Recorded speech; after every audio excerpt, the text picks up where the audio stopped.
Hello friends, ఎలా ఉన్నారు? అంతా బాగున్నారు కదా? ఈరోజు కూడా మీ వెరైటీ కిట్టు ఒక వెరైటీ రెసిపీతో వచ్చేసింది. ఫ్రెండ్స్, పన్నీర్ టిక్కా మొన్న మనం చూసాం. సో పన్నీర్ టిక్కా కొంచెం ఇలా మంచూరియాలో తినేవాళ్ళు చాలామంది ఉన్నారండి. అందులో మేము కూడా ఒకటి. సో ఇదైతే ఎంత టేస్టీగా ఉంటుందంటే ఈసారి మాత్రం తప్పకుండా ట్రై చేయాల్సిందే. మరి ఎంత పర్ఫెక్ట్గా చెప్తాను అనేది మీరు వీడియో చివరి వరకు చూస్తేనే అర్థమవుతుంది. మరి మా ఫ్యామిలీ అయితే సూపర్గా ఎంజాయ్ చేశారు మరి నేను చేసినప్పుడు. మరి మీ ఫ్యామిలీ కూడా ఎంజాయ్ చేయాలంటే రెసిపీ తెలుసుకోవాలి కదా. ముందుగా క్యాప్సికమ్ ఇలా ఒక్కొక్క ఇంచ్ పొడవు, ఇంచ్ వెడల్పుతో ఇలా కట్ చేసుకోండి. అలాగే ఉల్లిపాయ ముక్కలు కూడా ఇలా రేఖలుగా కట్ చేసేసుకోండి. నేనైతే ఎల్లో, రెడ్ తీసుకున్నాను కదా, గ్రీన్స్ తీసుకుంటే సరిపోతుంది. సో తర్వాత ఇలా గడ్డగా తోడు పెట్టుకున్న పెరుగు ఉండాల్సిందే. సో మామూలుగా ప్యాకెట్ పెరుగుతో చేయడం అయితే కుదరదు. ఎందుకంటే పెరుగుని మనం ఇలా వడకట్టుకొని వాటర్ అంతా కూడా స్క్వీజ్ చేసేసి చక్కగా లోపలున్న ఈ పెరుగునైతే ఇలా చేసుకోవాల్సిందే. అప్పుడు ఇలా పన్నీర్ లానే వచ్చేస్తుంది. సో తర్వాత ఒక మిక్సింగ్ బౌల్ తీసుకొని శనగపిండి ఒక 2 నుంచి 3 స్పూన్ల శనగపిండి అయితే వేసుకోండి. ఆ తర్వాత బాగా వేడి చేసుకున్న హాట్ ఆయిల్ అన్నమాట, నూనెను వేడి చేసుకొని ఆ శనగపిండిలో వేసేయండి. ఈ వేడి నూనె వల్ల శనగపిండి చక్కగా ఉడికిపోయి మనకి పచ్చి వాసన అనేది లేకుండా ఉంటుంది.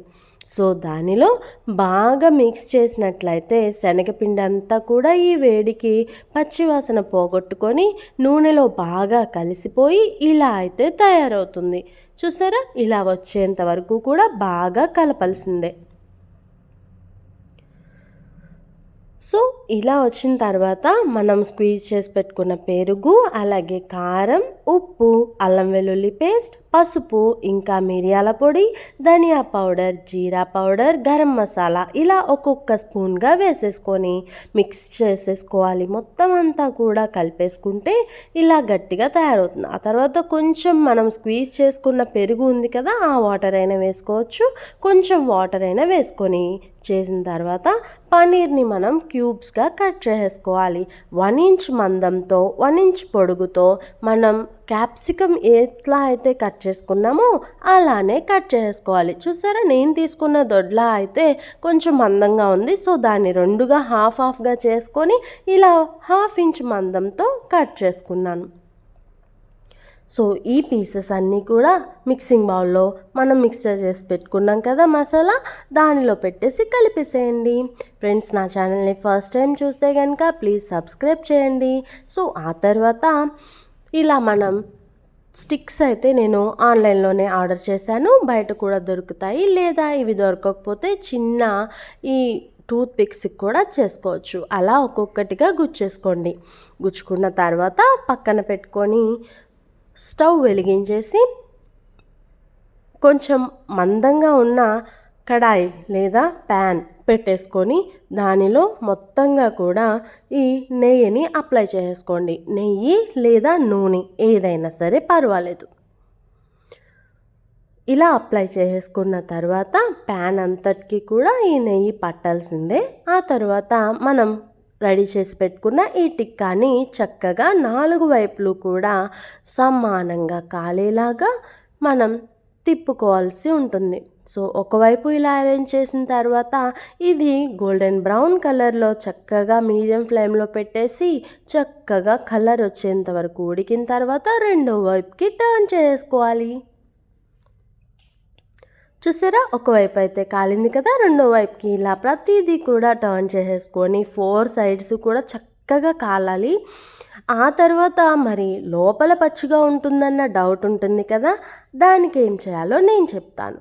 సో ఇలా ఒకవైపు అయిపోయిన తర్వాత డ్రైగా అనిపించినట్లయితే కొంచెం నెయ్యి లేదా నూనె లేదా డాల్డా ఏదైనా కూడా అప్లై చేసుకోవచ్చు. ఇలా అప్లై చేసుకుంటూ కాల్చినట్లయితే మంచి కలర్ వస్తుంది, అలాగే మంచిగా కుక్ అవుతుంది. ఆ తర్వాత పక్కన పెట్టుకొని ఇలా ఒక చపాతీలు కాల్చే పుల్కాలు కాల్చే ఈ స్టాండ్ ఉన్నట్లయితే ఇలా పెట్టండి, లేదు అంటే చేత్తోనే మంటని మీడియం ఫ్లేమ్లో పెట్టి చక్కగా ఒక్కొక్కటి తీసుకొని లోపలికంతా కూడా వేడి వెళ్ళేలాగా కాల్చేసేయండి. అండ్ మంట అయితే పెద్దది పెట్టొద్దు, ఎందుకంటే మనం పుల్లలు వాడాం కాబట్టి కాలిపోయే ప్రమాదం ఉంటుంది.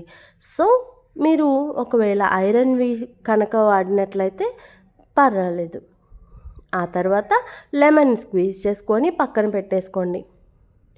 ఇవి ఉత్తిగా కూడా చాలా బాగుంటాయి. అండ్ ఇప్పుడైతే మంచూరియా తయారు చేసేద్దాం. ఆయిల్ వేసుకొని 2 నుంచి 3 స్పూన్ల ఆయిల్, ఒక ఉల్లిపాయ చాప్ చేసేసుకొని, అలాగే కొంచెం వేగిన తర్వాత అల్లం వెల్లుల్లి పేస్ట్, క్యాబేజీ, క్యారెట్ ఇంకా మొత్తం కూడా హై ఫ్లేమ్లో పెట్టేసి చక్కగా టాస్ చేసేసుకోండి.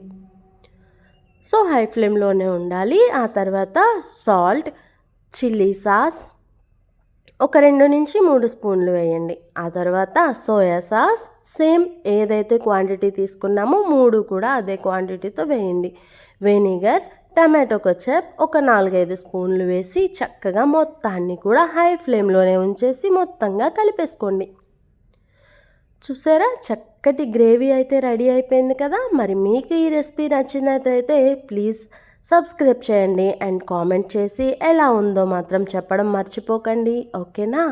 ఆ తర్వాత మనం రెడీ చేసి పెట్టుకున్న ఈ టిక్కా పీసెస్ ఉన్నాయి కదా, ఈ పన్నీర్ పీసెస్ మొత్తాన్ని కూడా ఈ సాస్లో వేసేసేయండి.